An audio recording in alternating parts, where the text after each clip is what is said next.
100 big damage there. Keen Star and Hunter.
And you might think, that's not a lot in Fortnite, but trust me, right now, with a lobby like this, they're going quick. And I will say this duo of Daedra and Emerald, if they can make it to late game with the assault they have a legendary assault rifle on Rainbow, and then epic both of those can shred. And as we know, editing out windows, finding a post, rotating, maybe hitting a slipstream or a shadow form, some well-timed damage and eliminations. We'll have to see going into the late game if this aggressive gameplay continues. 30 seconds until the circle moves. Meanwhile, over at Neo Tilted, we've seen this 2v2 so many times. Clicks and Skeptic versus Mongrel and Mitro. The high ground taken all the way up top. Pressure from above. Clicks looking to see if he can hit a shot through his quick edit. 103 from Mongrel from underneath. Gonna edit out and try and take the high ground. At this point, no shield. Clicks inside the box, trying to get the edit, can't quite get it just yet. Here we go, opting to maybe fake a rotation away, maybe using the shadow to climb all the way up the high ground. Can't quite get it. He's gonna have to jump all the way to the bottom, back out of the fight. Hits from underneath. He's gonna box up just a little bit, rotate for a better angle at this point. Meanwhile, Mitro in the baller. Bottom of the building, they're paired up together at this point. Mongrel actually, they're shifted buildings away from each other. And Clicks and Skeptic have the ultimate high ground from above on this fight. Beaming that baller, can't quite see it break yet. But separated, Mongrel and Mitro not going to be as effective as Clicks and Skeptic when it comes to solo, just applying pressure to a single target. And that's so important because if you can get a shield break or even a knock because you shot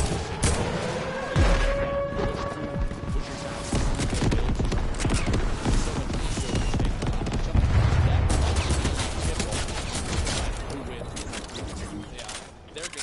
Back on up, I will say, Skeptic basically saves Clicks right there, who was down to just 28 HP.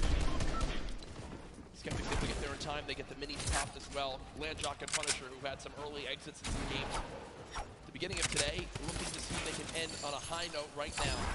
One chunk splash to get up to 147 HP. Landjock with the elimination down on the Lanane as they continue to bust on through. 2 versus 1. They get the full elimination. Chunk Splash unfortunately missed right there as he was shockwaved away, but he popped right back in to help him do it. Fighting the same box. Tyler 15 goes down. That kind of 2v1 is tough. You're stuck inside the box with both opponents. There's kind of no way out, especially when some of the walls may not even necessarily be yours. And Clicks and Skeptic run away from Tilted to not have to deal with a fight there, but instead push right into XXM and X-Men. Now the fight begins. Skeptic dropping on back, trying to dodge a stick.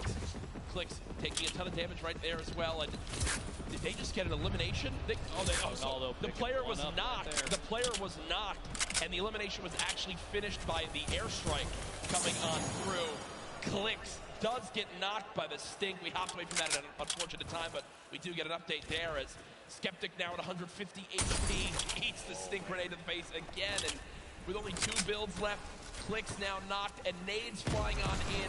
Oh, the 150! The 150 makes the difference! Can Skeptic clutch right now? You see the panic sneak, he actually stinks himself right there. Skeptic with no builds, relying on just this hand cannon. Can they get the full elimination for the extra HP? It looks like they'll decide to fall back and eliminate Clicks right now. Skeptic looking to try to cut down this player. They have knocked. How many matches do we get? Looks like 12 total builds. Might be a difference maker in this one. Wall in place, not going to happen as of yet. Tries to take a shot. Oh my gosh! The clutch from Skeptic. And you see he shakes his head right there. Does get the job done. The one-shot headshot from the hand cannon. 150 to the dome. Swings the battle in his favor. No mats, no teammate, no problem as Skeptic gets the job done. I said it before and I'll say it again. He's one of the most confident players that we have seen in the World Cup. And right there, literally standing in the open to bait a shot so he could hit that 150 with a hand cannon is huge. He knew he needed to do nearly impossible to win with 0 mats, and they had the high ground. And guess what? As the player went down to thirst, his teammate, well, things worked in his favor as he hits the shot. Saf and Zate, who had a 3-point lead on second place heading to this game, only at 0 points earned so far, but still in a position where they can earn a lot off placement and finish strong to be crowned world champions. We'll see if it goes their way. They do have one heavy sniper, 4 shadow bombs. You see in the inventory of Saf, and a launch pad too. So a lot of items to use in the late game, Dr. Luke. Another player flying in, Wishy DP. Gustavox 8. Duo running below, Stompy, Shinken. Duo that I want to have my eyes on quite a bit. You see a quick little edit fight here through the wall, and they pick off Zexro and Vinny inside below. Zexro and Vinny, I believe, are top 3 or top 5 heading into this game, so an unfortunate ending for them. And all things considered, you know, Stompy and Shinken were a duo with an average placing in the online qualifiers of 1.8 across the 5 weeks. I think it was the highest average of any duo. And we haven't really seen much of them today, so finally seen a little bit from that duo as many people have very high expectations. Chapix running away right now, nearby as well. Applying some pressure there. Rampage built up. Chapix kind of all by himself. 2 throws here. Dubs and Mega. Heavy sniper drop Dubs down. Build back just a little bit. Reconnect. Make sure your structures are held up by more than just one there. And somebody's got their eye on Dubs still. Gonna jump inside a pyramid. Hold that edit. Mega sitting up on top of the windmill in a baller. Just kind of waiting at this point. They're just barely, you saw for just a second. Yeah. 67 damage above the threshold. But look, because it's a 7 threshold and this lobby has dropped quicker, Storm Shield pops up, one player gets eliminated and drop the lobby down to 69, and immediately the storm threat is over. So Storm Surge pops up for a second, but the Storm Surge shuts down on the second zone when the player count drops below 70. So only one player had to go down. That's exactly what happens.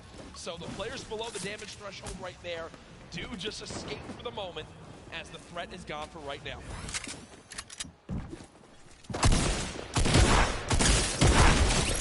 final match for the duos competition here at Fortnite World Cup. Still anybody's game. Like you said, $15 million on the line, and Saf and Zate are really pushing for that first place position. Applying pressure from above, gonna drop down. Do a little bit of damage, but not the best spot to sit and try and fight that. Saf's gonna back up top and use that final mini, 149 total HP. And I was literally about to say, can still go down to a heavy snipe to the body, and that may be exactly what happened. Luckily, at that range, Zate can still pick Saf up. Plus pressure comes in from that duo that just took that shot. They just get up to that Mitro was just eliminated. But remember, folks, this is Zate and Saf on your screen, who are our current leaders today. Saf knocked. It looks like Zate's going to try to go for the revive, and no one's nearby.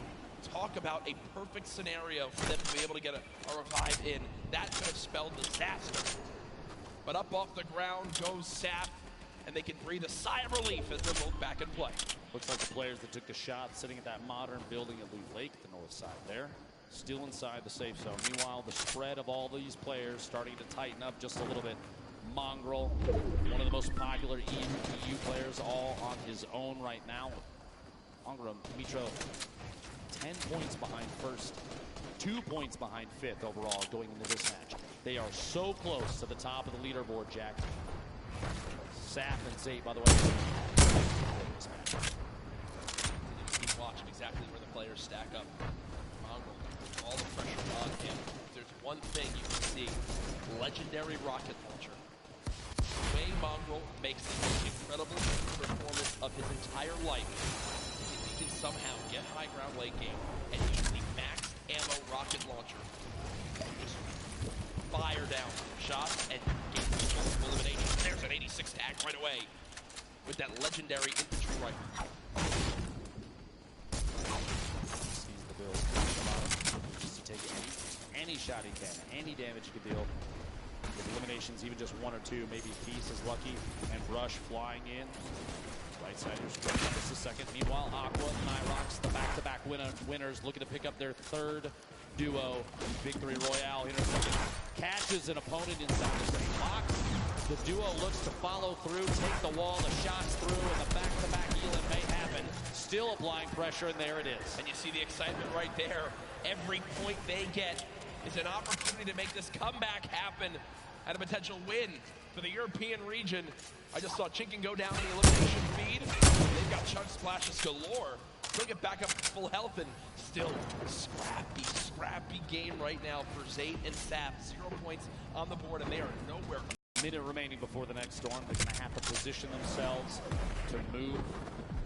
Before too long, pressure is going to happen on the rotation. You're going to see players in positions to take advantage of people moving into the outside of the storm. When we get to circle 5 or 6, when the half and half happens, that's kind of when everything gets a little crazy, right? Yeah. The elimination feed is full of players getting knocked and finished by the storm. Potentially, you have duos going down at that point. But right now, Saf and Zate biding their time. They want to burn too many materials this early. 60 possible builds in Saf's inventory, 50 in Zate's.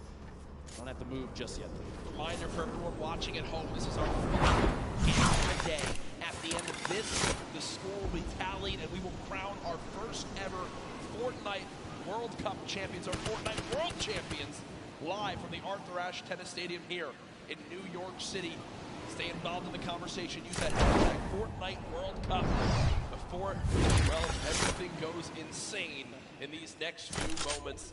The fourth zone has popped on up. 56 players left, 34 duos. Who will take the final victory royale? Now, Rojo and Wolfies all the way up top, on top of the hill here. They do have at least one baller. They have an opportunity to move. Looks like Rojo's going to make that move. Wolfie's just kind of waiting, biding his time. Take a shot at somebody. Baiting your teammate, not the worst idea. Rojo's going to move down this little camp.